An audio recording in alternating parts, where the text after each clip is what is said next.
Hey crew, I've got the key to this 24 Mercedes-AMG GT 63 Coupe. That is a mouthful. We are going to take it for a drive, but first, let's check out how it looks on the inside and outside. This new generation GT certainly bears resemblance to its predecessor, but with a significant evolution both stylistically and dimensionally. We see the added 1.6 inches of width spread out over this new interpretation of the Panamericana grille, with a roundedness at the upper corners and a very 3D effect for the vertical slats. There is an optional carbon fiber front splitter as part of the carbon fiber pack. There's lots of functional cooling for that grille and functional pass-throughs at the corners.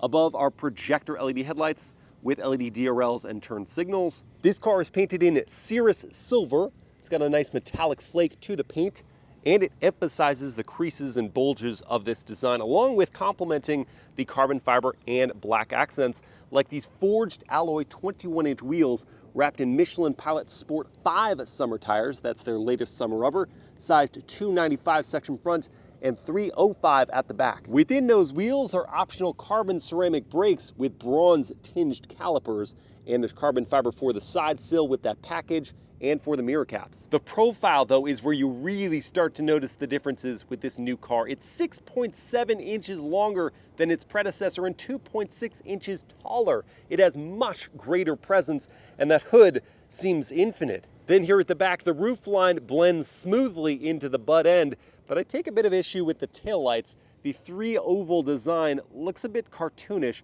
Oh, and then with the carbon fiber pack, it just sort of stops here and goes into gloss black. It's a hard departure, even though the diffuser looks super cool with the quad exhaust ports. The overall design of this new GT is impactful and posh. I don't love every styling element of it, but I do appreciate the effect.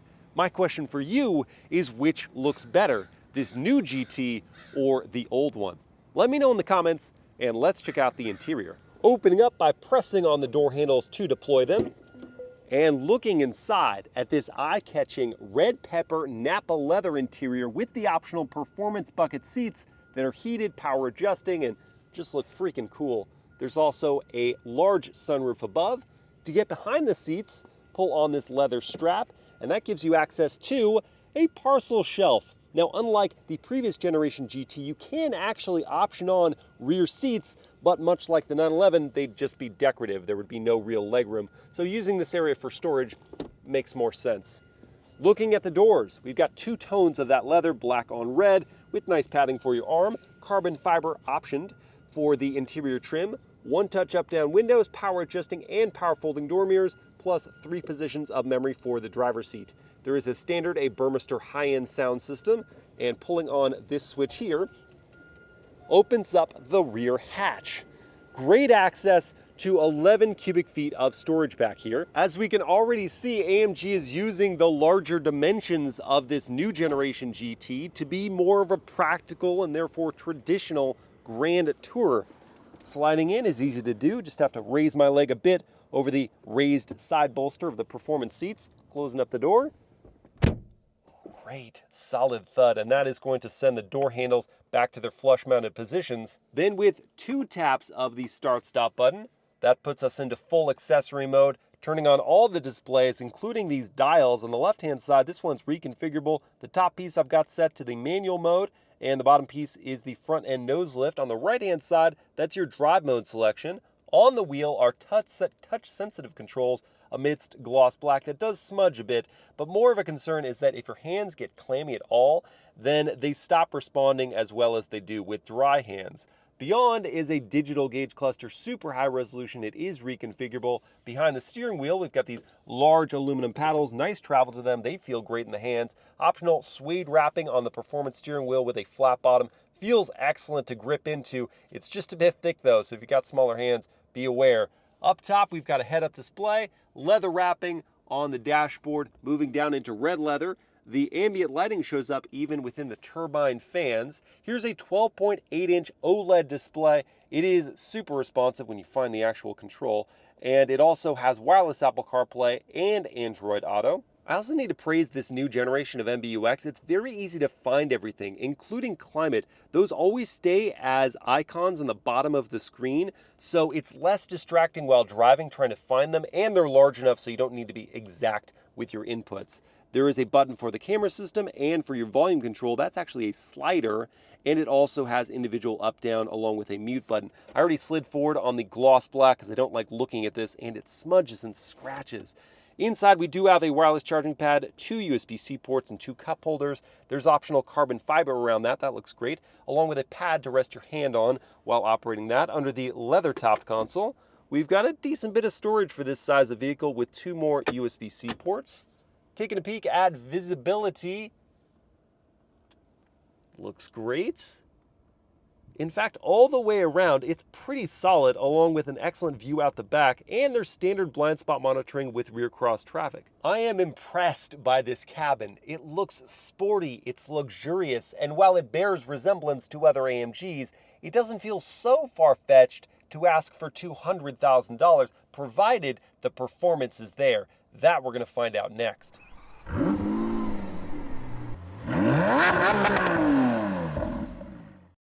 All right, let's fire it up.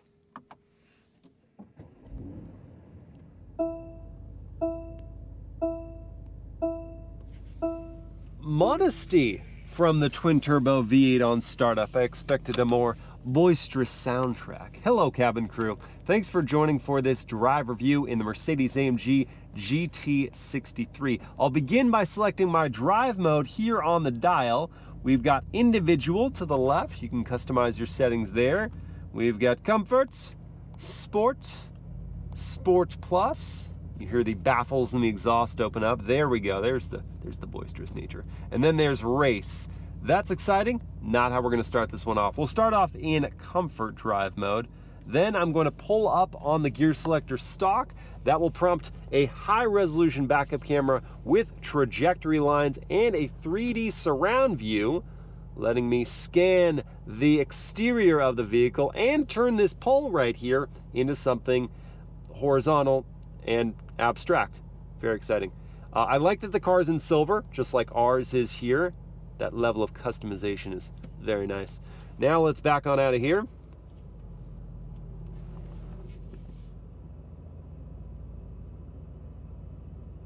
Before I move down into drive. Oh, look at that, front-facing camera with wheel trajectory. And let's kick things off with the world-famous horn test. A little higher pitched, a little sharper than I was expecting for this large GT, but it's gonna get people's attention. What about that turn signal sound? It's a very light tapping noise. I don't mind it. I could leave that on for a while at a stoplight. And though we're not going to need it here getting out of this parking lot, there is that nose lift now on this new GT, and I find that to be very valuable because the low end with that carbon fiber front splitter, you don't want to scratch that up, and having that customized here makes it so easy to just trigger it on as soon as you're below, I think, 25 miles per hour. Let's talk powertrain in this new GT. We still have a 4-liter twin-turbo V8. It makes 577 horsepower and 590 pound-feet of torque in the GT63 application. If you get the 53, it's down all the way to 469 horsepower. Oh, and 577, that's the same output as the last generation GTR, and that is routed through a 9-speed multi-clutch automatic. And here's the kicker, it's not going to just the rear tires anymore, it's to all 4. While I've been sitting at this light, which is green, and this person is not going, I was able to use the auto hold function. You just press hard on the brake pedal and you can take your foot off the brake and it's just gonna sit there for you. You also heard the start-stop turn off the engine. When it came back on, it didn't rattle the vehicle too much. You just heard that V8 noise. And I don't mind having to hear that come back on a couple times during your drive.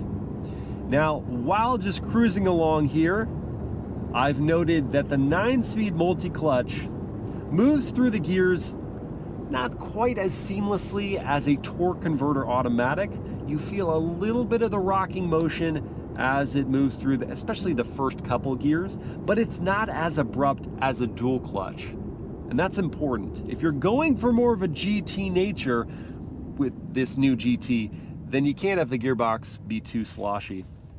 And the braking, that takes a little to get used to actually, because there's not a whole lot of pedal travel for your foot to go before the brakes start to really clamp down. And I don't know if that's specific. Well, certainly the brake pedal travel is going to be for all versions of the GT. I don't know if the response of the brakes is going to be specific to the carbon ceramics or not, but I wish there was more actuation of the pedal to give you that smoother stop. Propelling forward from a stop,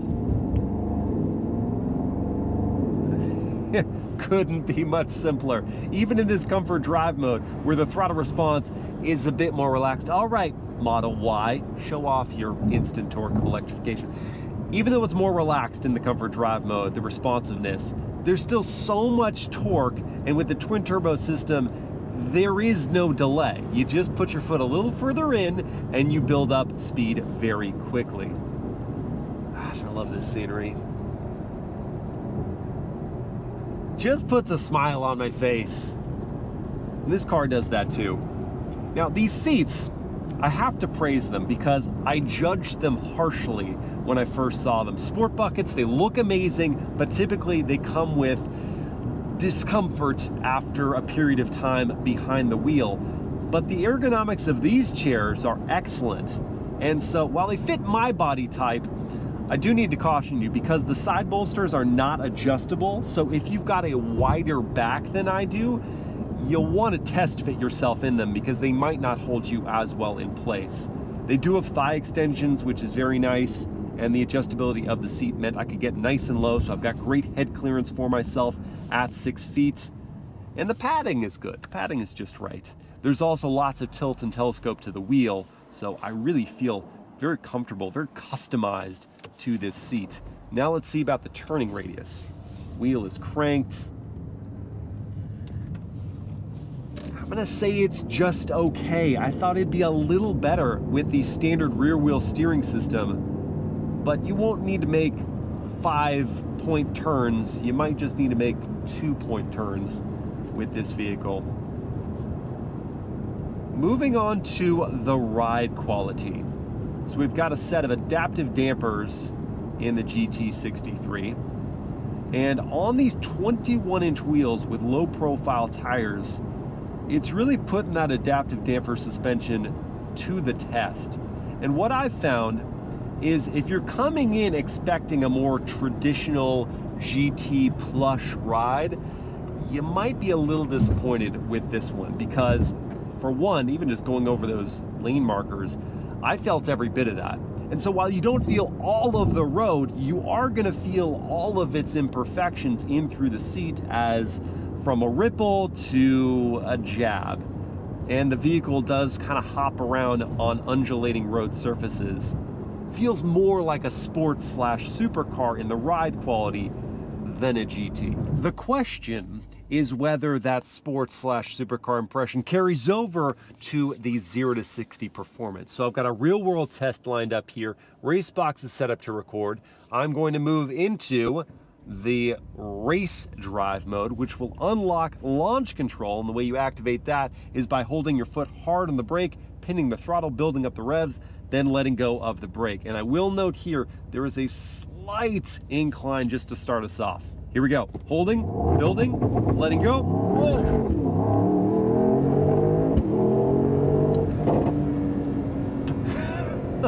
3.8 seconds to 60. Very traction limited.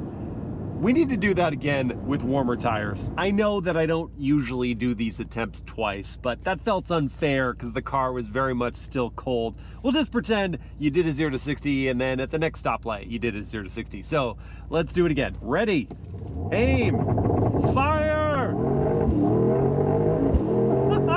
That's more the launch I was looking for. 0 to 60 in 3.05 seconds. Letting the all-wheel drive thrive. Just listen to that sound. Oh my gosh.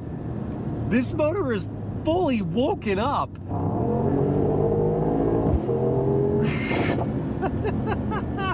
The crackling overrun and the thump of V8, and the acoustic tenacity is matched properly by the force of acceleration. It just squeezes you back into the seat. I love it. Now I want to try manual mode, so I'm going to tab this here. Love actuating the paddles. Lets me go all the way out to red line. That's what I was hoping for. How quick are the shifts? Prompt. Down and up. Snappy. Don't mind if I continue. Ah! It is an immersive thrill. And it's not just theatrics. It sounds fast. It is fast. How is this just 577 horsepower? This feels closer to 650 or higher. Oh, viva las V8! But that's all straight line shenanigan. What about in a curve? How's the braking? How's the handling? About to find out here. Carrying speed into this one just ahead before I clamp down hard on those carbon strengths. Excellent bite. Wow, I slowed too early there. Quick turn in. Carrying extra speed to see if it understeers. It does not. Rear bias to this platform shines. And the rear ELSD gets the power down. Let's go for round 2 here. Counting on the brakes this time.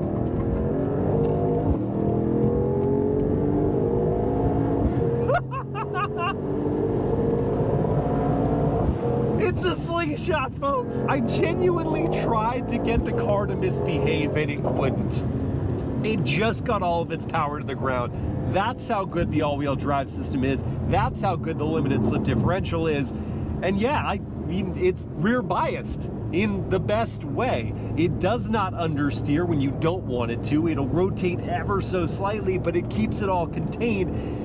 It does feel heavier, certainly, than the predecessor, and that's not just a feeling, that's a data point. It's 546 pounds heavier than the last generation, and you feel that in the corners, but because it's so under control, because you can really push it very far, and it keeps everything well managed, you don't really see that as too much of a deficit, and it doesn't deter you from really having a good time behind the wheel. That's what I was worried about when I saw the curb weight. No longer is that a concern. This new GT, it's just all around faster than the predecessor with a different feel to it. It feels more like a heavyweight fighter than the welterweight of its predecessor, but it's still gonna get the knockout. Whew. Now, let me lower the heart rate for just a second, go back to the comfort drive mode, and see about the cabin volume here on the highway. Let me quiet up.